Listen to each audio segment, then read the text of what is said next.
Torej, gospod predsednik, v vaši krajevni skupnosti poglaviten problem v Zidanem mostu promet. Ja, je težki tovorni promet. Ne tak lahki promet, ampak težki tovorni promet. Saj vidimo, koliko poškodb je na samem cestišču, v tem delu od cementarne, bivše cementarne do tule dol, do konca teh podvozov pod železnico. In če ste sama tule zraven prisotna, vidite, v glavnem sam težja tovorna vozila grejo skozi naš kraj dnevno. Je bila največja cifra, je bila okoli 800 težkih vozil gre skozi naš kraj. Od tega za gospodarstvo, mislimo občine naše in pa Radeško, kar smo se pogovarjali, mogoče bi od tega maksimum bilo 10%, ne, od te številke, ne. Ampak, ne vem, nihče se nič ne briga za nas, čisto tako povedan. Gospod župan naš, Marko Šanten, je seznanjen, borimo se verjetno, jaz na njega pritiskam, on naprej, kolikor lahko, ampak premakne se pa ne, no, tako bom rekel. Zdaj že ta tretjič smo imeli tule sejo iz DRI-ja, državnega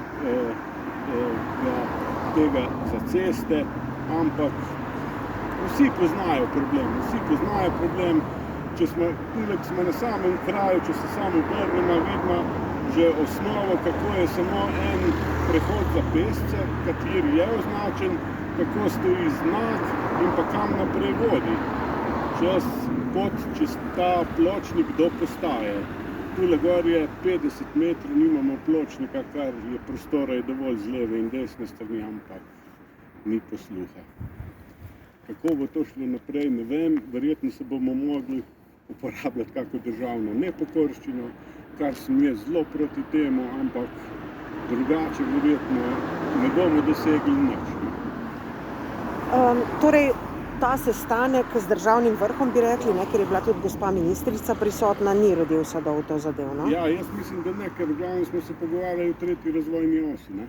In na koncu sem jaz rekel, da imamo mi sedaj problem, vem, da bo čez 30 let, ali pa mogoče prej, recimo, da bo ta tretja razvojna os, kakor se to pri nas dogaja, po moje, ne bo veliko prej. Težko, da bova midva čakala, kaj? Tako, da bomo to videli. Mi bi pa rabili takoj reševati problem na tem delu cestišča.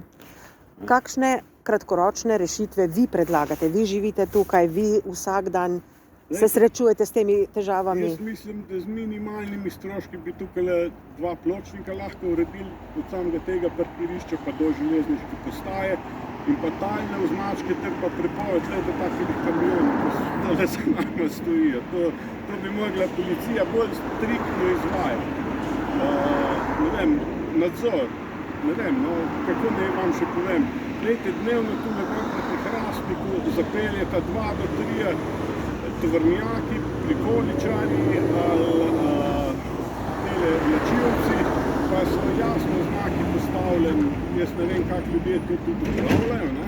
Bila ministrica je vprašala, pa so to Slovenci? Ja, slovenske tablice, samo šoferji, ki niso Slovenci, ker tudi so se pogovarjali z njimi, da bi jih obračali, pa niso razumeli ne angleško, ne nemško. Tako, ne vem, kak ljudje pa lahko upravljajo pri nas taka težka vozila. Ker mislim, da bi tudi v osnovi mogli biti, da bi imeli eno osnovno poklicno izobrazbo takih ljudje, ki so za volani takih velikih, težkih tovornjakov. In uveljavitev zakona o rabi slovenskega jezika, ne? Ki ga imamo pravzaprav, ne? Tisto bi morala biti osnova, po moje, za vsako delo, ne? Kakršnokoli se upravlja tule v Sloveniji, ne? Še želite kaj povedati?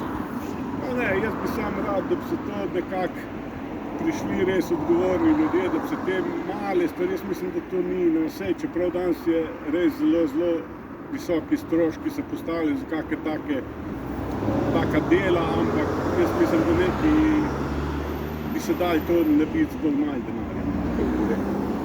Ker ni veliko tega za obdelati, ampak da bi bilo samo pametno postaviti znake, ne vem, pločnika 2 in to je to. Jaz pravim tako, pri nas vse vemo, kaj je treba narediti, ne, sam izvaja se pa ne. Zakaj se ne izvajajo zakone? Vse so postavljeni zakone, ampak zakaj ne izvajajo? Držimo se zakonov, pa mislim, da bi bilo nobenega problema na tej državi.